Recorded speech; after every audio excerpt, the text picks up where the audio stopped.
Hello everybody, my name is Luis David Arreta Montiel. I am a student of University Secar. I am student English. Well, today I am going to talk about a very important topic, the bioethics. Well, before introduction or centrally to the subject, it is important to have as a basic the concept ethics, which is understood as the study of the human character.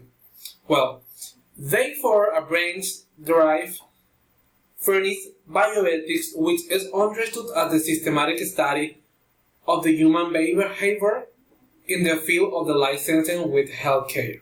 Well, examine in the line the value and principal moral.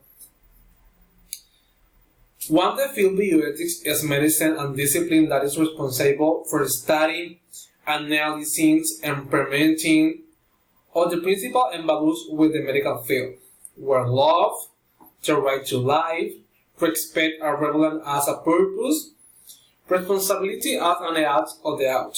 Well, on the other hand, an example that can be better specific in the case of the bioethics in the field of medicine is example.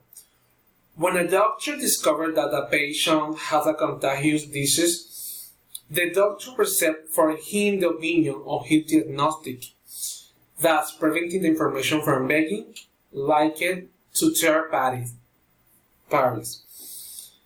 and placing in the patient's safety and dignity. Well, not spreading the information exclusively with his patient and his family. In this case, the doctor, he must keep in principle and values and are reflected in bioethics. As a branch of his profession, Fielding has that is with a principle and ensure the good name for his patients.